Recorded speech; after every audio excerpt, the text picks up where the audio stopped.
오늘은 우리가 말씀을 통해서 우리가 함께 하시는 예수님에 대해서 우리 함께 은혜를 나누고자 합니다.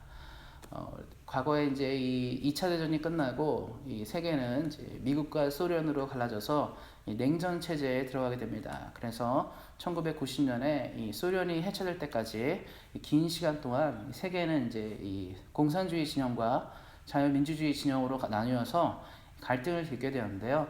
그때 이제 많이 일어나는 현상 중에 하나는 뭐냐면 이 핵무기를 보유하는 것이었어요. 그래서 나라의 안정을 위해서 미국도 이제 미국이라든가 뭐 프랑스라든가 영국 같은 이런 나라들도 핵무기를 보유하는 것, 또 마찬가지로 소련이나 중국 같은 이 공산주의 진영 국가들도 핵무기를 보유하는 것을 목표로 삼고 그 당시 많은 핵무기들이 개발되었습니다. 다른 것이 아니라 우리는 이것을 가지고 있으니까 너희들이 쉽게 우리에게 공격하지 못한다. 그래서 아마 그 당시쯤에는 3차 대전이 일어나면 핵전쟁이 일어날지 모른다는 얘기가 나왔는데, 어쨌든 간에 뭐 양 진영에서 핵폭탄을 보유하기 때문에 전쟁이 일어나지는 않고 이제 뭐 지역적으로는 많이 일어났겠죠. 뭐 월남전이나 이런 건 있었겠지만 큰 전쟁은 일어나지 않고 어떻게 보면 이제 균형이 이렇게 유지된 거죠. 그리고 강조하는 것은 우리가 얼마큼 보유했냐 이런 얘기들을 하게 됩니다.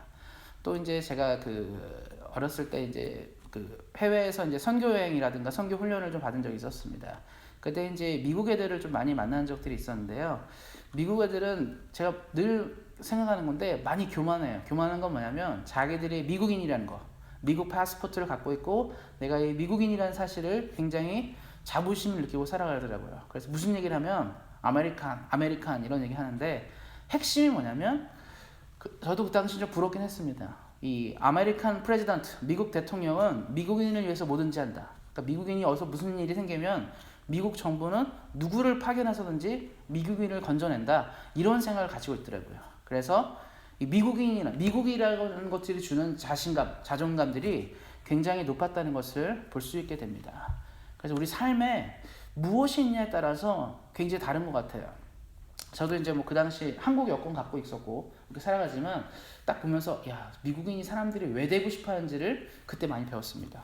왜 사람들이 미국인이 되고 싶어 하고 미국 여권을 가지고 싶어 하는지 생각해 보면 이 미국이란 나라가 주는 안정감이 이 마음에 박혀 있더라고요.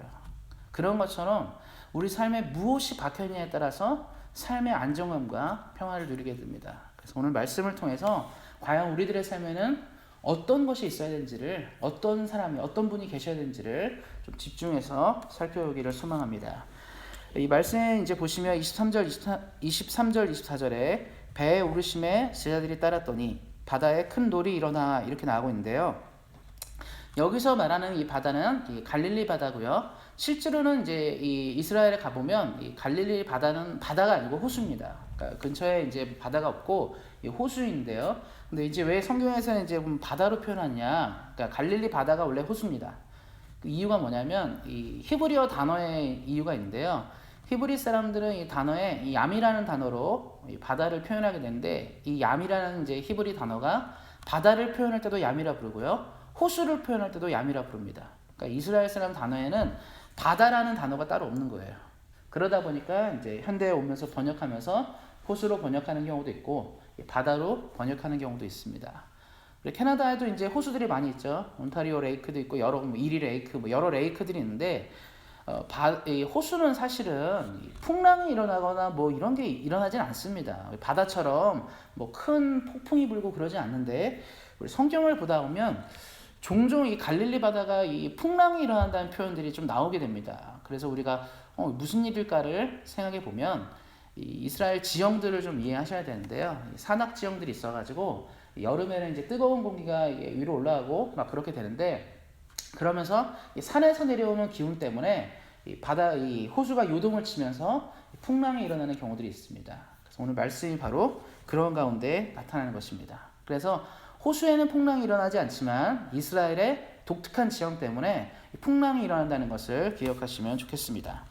그래서 이제 그런 일들이 생기면서 이 배가 이제 물결에 의해서 이리 흔들리고 저리 흔들리고, 잘못하면 뭐 당시에 배가 얼마나 좋은 배를 쓰겠습니까? 조그만 배를 썼겠죠. 그러니까 바람이 세게 불면 배가 뒤집힐 수 있는 것이죠.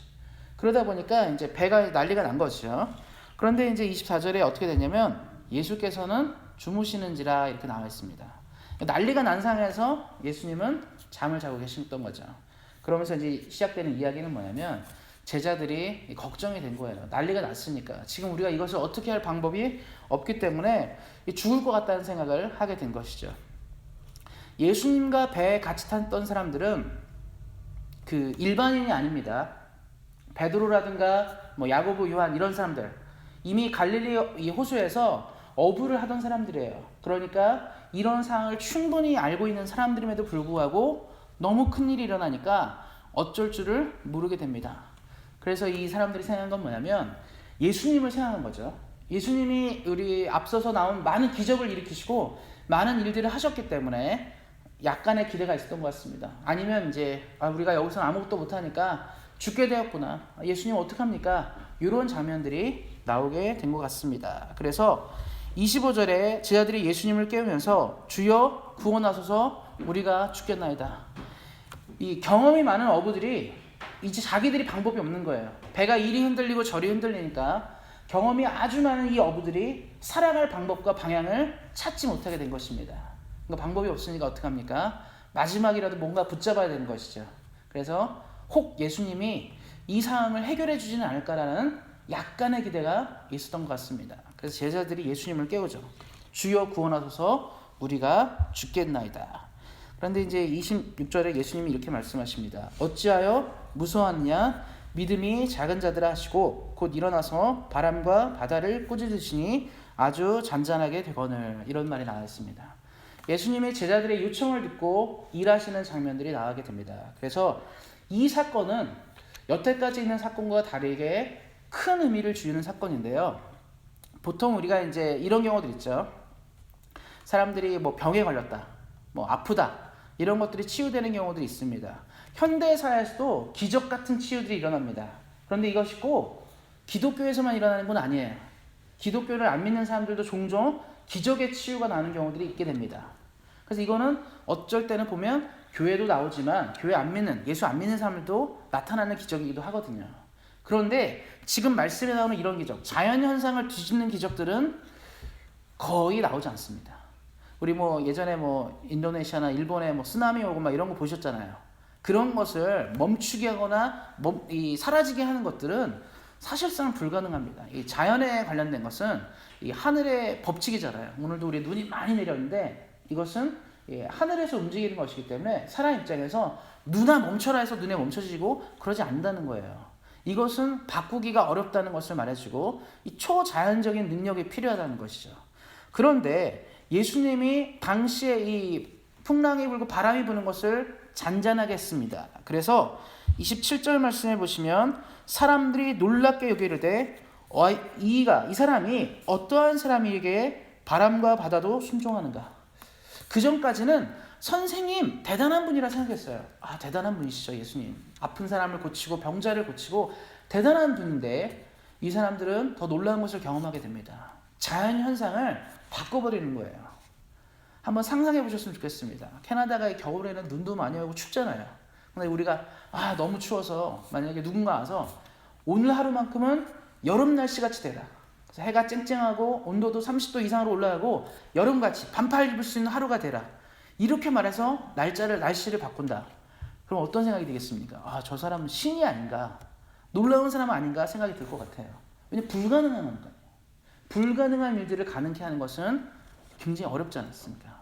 병자를 고치는 것도 대단한데 그런 경우는 혹 나는 경우들이 있기 때문에 뭐 그럴 수 있다 치지만 지금 이런 경우는 거의 불가능합니다. 그래서 사람들이 다시 한번 예수님을 주목했어요. 누구냐 이 사람 도대체? 누구길래 풍랑을 잔잔하게 하고 바다를 잔잔하게 하는가? 풍랑을 멈추고 바다를 잔잔하게 하는가? 사람들이 예수님에 대해서 달리 보기 시작했다는 것을 보게 됩니다. 그런데 우리가 이제 오늘 말씀을 통해서 꼭 봐야 될 것이 한 가지가 있어요. 이 26절 말씀인데 예수님이 이렇게 말해요. 어찌하여 무서워하느냐? 믿음이 작은 자들아. 너의 삶 가운데 누가 있는지를 왜 모르느냐? 이 풍랑이 있는 가운데 예수님이 계셨죠.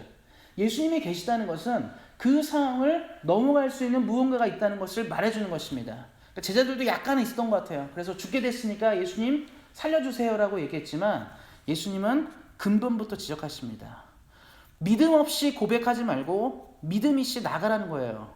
예수님을 알지 않느냐? 여태까지 많은 기적들을 보았는데 왜 여기서 그냥 예수님이 혹시 건져줄까라는 마음으로 기도하지 말라는 거예요.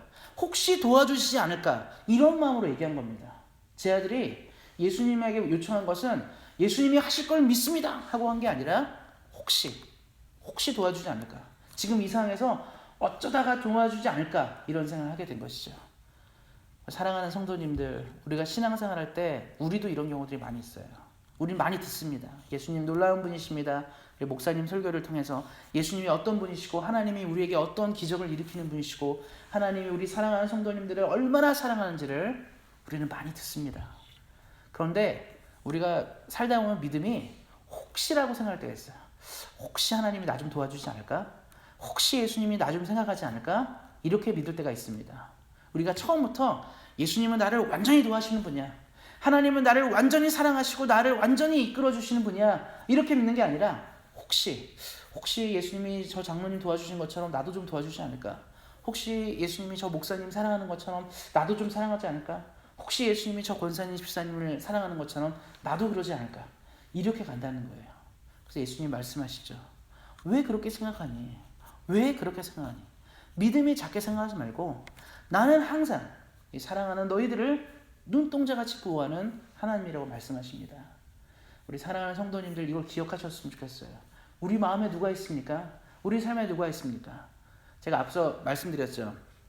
미국인들은 미국 파스포트, 미국인이라는 사실로 내가 미국 시민권자라는 사실로 굉장히 자부심을 느낍니다. 굉장히 자부심을 느껴요. 어느 나라 가든지 미국 사람들은 항상 그걸 강조해요. 난 미국인이다. 우리 정부가 나를 보호한다. 이거 굉장히 강조하지 않습니까? 그런데 우리 삶에는 미국 여권보다 이 미국 시민권보다 더 큰 분이 계십니다. 우리의 삶의 눈물과 고통을 이해하시고 우리의 삶에 무엇이 필요한지를 잘 알고 계신 예수님이 계십니다. 인생을 살다 보면 삶을 살다 보면 말씀과 같이 풍랑의 시기가 있습니다. 내가 잘 믿고 잘 살아가고 싶지만 어쩔 때는 인생의 이 풍랑이 불어서 우리 삶의 배가 이리 흔들리고 저리 흔들리고 뒤집혀지지 않을까 걱정하고 무서울 때가 있습니다. 때로는 건강의 문제 때문에, 때로는 사업의 문제나 자녀의 문제 때문에 여러 가지 삶의 문제로 우리의 삶이 이리 흔들리고 저리 흔들릴 때가 있습니다. 그때 우리는 걱정하게 돼요. 이거 어떻게 넘어갈까? 내가 가진 것이 없는데, 내가 가진 능력이 없는데 나는 이 상황들을 어떻게 돌파할 것인가를 고민하게 됩니다. 말씀에 나오는 제자들처럼 우리가 죽게 되었구나. 우리가 이 상황 가운데 어찌하지 못하겠구나를 생각하게 됩니다. 그때 우리 마음이 어렵죠. 기도하고 나오는데 마음이 편하지 않고 하나님을 바라보지만 쉽지 않고 그럴 때 있습니다. 그때 예수님이 말씀하세요. 내가 너희와 항상 함께 있다. 믿음이 작은 자들처럼 움직이지 말고 믿음이 큰 사람이 되라. 크게 생각하라는 뜻이에요. 우리가 믿음이라는 것은 우리가 크게 설정하고 크게 생각할 때마다 한 걸음 나가게 된 것입니다. 저도 이제 어린 시절을 지냈지만 어렸을 때는요 아이들이 믿음이 있어요. 뭐냐면 우리 엄마 아빠가 크다는 것을 믿습니다. 굉장히 괜찮다는 걸 믿어요. 그래서 애들이 잘하는 게 뭡니까? 자기 한도 안에서 부모님께 요청하는 것들이 있어요. 어렸을 줄. 왜냐면 나 이거 갖고 싶어요, 저 갖고 싶어요. 뭐냐면 우리 엄마 아빠가 해줄 것을 믿기 때문입니다. 그런데 아이들이 부모님을 향한 믿음이 언제 줄어들게 되냐면 나이를 먹으니까 우리 엄마 아빠 버젯이 이 정도네, 우리 엄마 아빠가 나를 도와줄 수 있는 게 이 정도네 생각하는 순간 본인들이 요청하는 게 뭐죠? 크기가 줄어들게 돼요. 난 이만큼밖에 안 되니까. 어렸을 때는요 애들이 다 달라고 합니다. 쇼핑몰을 가고 백화점을 가고 물건 사러 가면 애들이 하는 게 뭐죠? 나 저것도 사줘, 이것도 사줘 하죠. 그건 뭐냐면 우리 엄마 아빠가 가능하다고 믿기 때문이에요. 능력이 있구나. 그런데 애들이 점점 크면 어떻게 됩니까? 그런 얘기 안 하죠. 나이를 먹으니까 필요한 게 있어요. 집도 필요하고 차도 필요하고 뭐도 필요합니다. 그때 어떻습니까? 만약에 어렸을 때랑 똑같다면 다 사달라고 하는 거예요. 나 집도 필요해요. 차도 필요해요. 뭐도 필요해요. 그런데 어떻습니까? 나이를 먹으면 알게 돼요. 우리 엄마 아빠가 이 정도 능력인데 내가 구할 수 없는 거죠. 내가 300만 달러짜리 집을 갖고 싶습니다. 얘기하는데 우리 엄마 아빠가 보니까 그 능력이 안 돼요. 그럼 어떻습니까? 얘기 못 하는 거예요. 그게 뭡니까? 마음속에 이미 믿음이 내려간 거예요. 그런데 만약에 부모님에게 숨겨진 돈이 많이 있었다. 충분히 이런 집을 사줄 능력이 있다면 어떻겠습니까? 그런데 이미 본인의 믿음을 설정을 낮게 했기 때문에 구할 수 없는 것입니다. 신앙이 그래요. 믿음이 그렇습니다.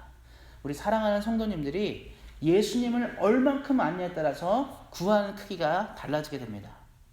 예수님한테 하나님의 은혜를 체험하는 것들이 작기 시작하면요, 내가 구하는 설정하는 것이 있죠, 낮아지게 돼요. 말씀을 잘 보셨으면 좋겠습니다. 제자들은요, 예수님이 병을 고치는 분인 것을 알았어요. 베드로의 장모도 고치셨고, 나병 환자도 고치셨고, 각종 귀신 들린 자나 큰 병에 걸린 자를 모두 고치는 것을 눈으로 봤습니다. 그 믿음이 있었어요. 그래서 예수님은 병을 고치는 분인 것을 알았을 것입니다. 근데 제자들이 뭘 못 봤죠? 설마 이 풍랑을 멈추게 하고 바다를 잠잠케 하는 것에 대해서는 믿음이 없었습니다. 보지 못했으니까요. 근데 예수님이 말씀하세요. 너희가 나를 같이 다니면서 날 못 봤니? 내가 어떤 사람인데, 어떤 하나님인데, 우리 너희 사랑하는 이 제자들을 위해서 뭐든지 할 수 있는 분이신데 왜 이것을 요청하지 않았는가를 말씀하십니다. 우리 사랑하는 성도님들, 하나님께 구하지 못할 것이 없습니다. 예수님께 기대하지 못할 것이 없습니다. 필요한 것이 있습니까? 말씀을 기준하여서 더 큰 믿음으로 나가시길 바라요. 저는 우리 사랑하는 온수양교회 성도님들이 예수님께 이런 소리 안 들었으면 좋겠습니다. 믿음이 작은 자들아, 이런 말 안 들으셨으면 좋겠어요. 하나님이 우리를 얼마나 사랑하시는데, 우리 한 명 한 명 얼마나 귀중히 보시는데, 우리 사랑하는 성도님들에게 예수님이 믿음이 큰 사람들, 내게 무엇이든지 구할 수 있는 믿음이 큰 사람들이라는 말씀을 듣는 사랑하는 성도님 되시기를 예수님의 이름으로 축원드립니다. 오늘도 내일도 믿음으로 사셔서 더 큰 은혜를 주로 받으시기를 다시 한번 예수님의 이름으로 축원드립니다.